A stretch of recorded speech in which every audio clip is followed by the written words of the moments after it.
This is PAG Islamabad. We are introducing a series of interviews with young, brilliant, and successful chartered accountants where they will share their experience of CA qualifications and about their career. Today we are with Shamsher Chaudhary. He is very young and brilliant chartered accountant, and currently he is vice president in Saudi Park Investment Company, and he is just 30 years old. Thank you Shamsher for your precious time. अपने time निकाला हमारे लिए और आपके बहुत मशहूर हैं हम पैक इस्लामाबाद की तरफ से. आप अपनी तरफ से अपने इंट्रोडक्शन करवाना चाहेंगे प्लीज़? जी sure Amar, thanks for having me in. My name is Shamsher Chaudhary and I'm a chartered accountant.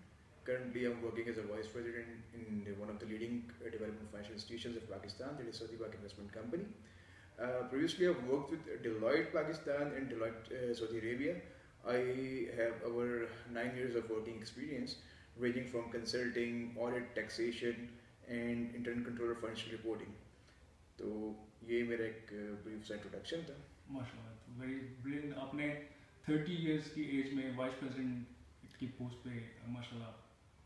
Well yes, if you ask me I consider it a big achievement और ये CA की वजह से ही है.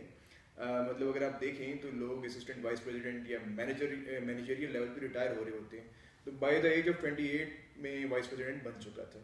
तो मतलब अभी मैं अपनी कंपनी को रिप्रेजेंट करता हूँ डिफरेंट फोरम्स पे, टैक्सेशन फोरम्स पे, ऑडिटर्स के साथ, स्टेट बैंक के साथ, टैक्स कंसल्टेंट के साथ.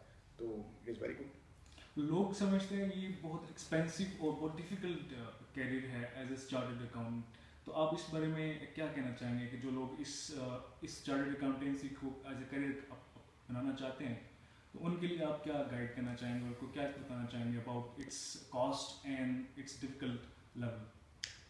देखिए, अगर आप मेरे से कॉस्ट पूछते हैं तो मैं इसको दो डायमेंशंस में लेकर जाऊँगा. अगर मॉनेटरी टर्म्स में पूछते हैं तो मतलब it is not very expensive. In fact ये सारी क्वालिफिकेशन से चीप क्वालिफिकेशन इसकी. लेकिन अगर आप अपॉर्चुनिटी कॉस्ट के पॉइंट ऑफ व्यू से पूछते हैं देन इट इज़ एक्सपेंसिव. कि मतलब आपको 5 साल 6 साल फुल डेडिकेशन के साथ पढ़ना ही होता है, आपको अपनी बाकी एक्टिविटीज़ को ख़त्म करना होता है. लेकिन अगर आप इसके बेनिफिट्स को देखें या अपने एंड रिजल्ट्स पे फोकस करें तो I think it's worth a shot. मतलब आपके कहना है कि जो चार्टर्ड अकाउंटेंट है वो it's demanding, CA is demanding, लेकिन ये मुश्किल नहीं है. Definitely it is very demanding but it is not difficult. लेकिन पॉइंट इज़ कि अगर आप डिसिप्लिन नहीं हैं तो फिर ज़रा डिफ़िकल्ट हो जाएगा. अगर आप डिसिप्लिन हैं और कंसिस्टेंट हैं, दो चीज़ें, मतलब डिसिप्लिन और कंसिस्टेंसी, अगर ये दोनों चीज़ें आपकी पर्सनैलिटी में हैं तो आप इसको फर्स्ट वो में कर सकते हैं. आपका सीए करने से पहले आपने पहले एफएससी या आईकॉम वगैरह आप इसमें स्टडी की थी या आप किसी और फील्ड से थे? मैंने एफएससी प्री इंजीनियरिंग की थी. तो प्री इंजीनियरिंग या इसमें जो साइंस सब्जेक्ट से जो स्टूडेंट्स आते हैं उनके लिए क्या ये चार्टर्ड अकाउंटेंसी या ये जो सब्जेक्ट्स हैं ये डिफ़िकल्ट नहीं है? I don't think so. They are not very difficult, they are very interesting. बात यही है कि आपको इंटरेस्ट लेना होगा. अगर आप इसमें इंटरेस्ट लें तो ये काफ़ी इंटरेस्टिंग और मज़े के सब्जेक्ट्स हैं.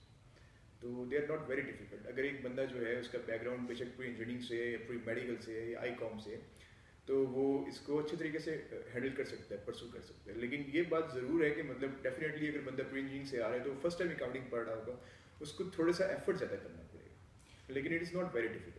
यानी कि ये हम एक रॉन्ग परसेप्शन है कि जो सिर्फ कॉमर्स के बैकग्राउंड वाले जो लोग हैं वही इसमें कामयाब हो सकते हैं. जी I totally agree with you. अगर आप देखें तो मतलब जितने प्री मेडिकल के हैं या जितने लड़के प्री इंजीनियरिंग के हैं वो ज़्यादा सक्सेसफुल हैं इसमें. ओके, तो सीए करने के बाद एज अ कैरियर इसमें आप किस तरह का कैरियर इसमें आप देखते हैं कि सीए के बाद जो सीए क्वालिफाइड लोग हैं वो किस किस्म की फर्म्स में या किस तरह की प्रोफेशंस में जाते हैं? देखिए, पहली बात तो ये है कि चार्टर्ड अकाउंटेंसी का जो एम्प्लॉयमेंट रेट है वो 100% है. आपको कभी भी कोई चार्टर्ड अकाउंटेंट अनएम्प्लॉयड नज़र नहीं आएगा. इवन पार्ट क्वालिफाइड भी जो है उनको कहीं ना कहीं बड़ी अच्छी जॉब इंडस्ट्री में मिल जाती है फर्म, या उनको फर्म ही रिटेन कर लेती है. तो अगर आप फर्म की बात करते हैं, मतलब प्रोफेशन की बात करते हैं, तो अगर एक बंदा फर्म के साथ कंटिन्यू करता है तो डेफिनेटली पार्टनर लेवल तक जाता है. अगर आप इंडस्ट्री की बात करते हैं तो सीएफओ या सीईओ लेवल तक डेफिनेटली चार्टर्ड अकाउंटेंट जाता है. और एक ये भी सुनने में आता है कि जो चार्टर्ड अकाउंटेंट्स हैं ये कैरियर के दौरान ही अर्निंग शुरू कर देते हैं. इस बारे में आप क्या बताना चाहेंगे कि जो लोग इस करियर में आना चाहते हैं?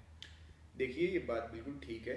मुझे अच्छे तरीके से याद है कि जब मेरी डिलॉयट के साथ एसोसिएशन थी, जब मैं अपने आर्टिकल्स कर रहा था, तो डिलॉयट ने मुझे 2 दफ़ा सेकॉन्डमेंट पे भेजा था। मतलब I was deputed twice to secondment on secondment to Saudi Arabia. तो वहाँ से मतलब मैंने काफ़ी अच्छे पैसे अर्न किए थे। मतलब आप कह लें कि मतलब एक दफ़ा में 1 मिलियन मैंने अर्न कर लिया था। तो सेकंड टाइम 1 मिलियन दोबारा अर्न कर लिया था। तो ड्यूरिंग माय आर्टिकलशिप मैंने अर्न करना स्टार्ट कर दिया था। और ये बात है आपके एफएससी के कितने 2 साल के डिफरेंस के बाद? नहीं, ये मेरे एफएससी के 2 साल के डिफरेंस की बात की नहीं है। मतलब ये तब की बात है जब मैंने अपनी फर्म स्टार्ट की थी। ठीक है, फर्म में जब मेरा टेन्योर स्टार्ट हुआ था, और उसके भी मतलब टेन्योर स्टार्ट करने के भी 2 साल बाद की बात है। यानी आप कह लें कि मेरे एफएससी के 5 साल के बाद की बात है। बिल्कुल ठीक। अच्छा, शमशेर, आपने पैक के बारे में सुना होगा, pack professional academy of commerce. तो ये भी एक इंस्टीट्यूट है जो कि चार्टर्ड अकाउंटेंसी का पाकिस्तान का नंबर 1 इंस्टीट्यूट है। आप इस बारे में, इस इंस्टीट्यूट के बारे में क्या कहना चाहेंगे? देखिए, नो डाउट पैक का बहुत नाम है मार्केट में।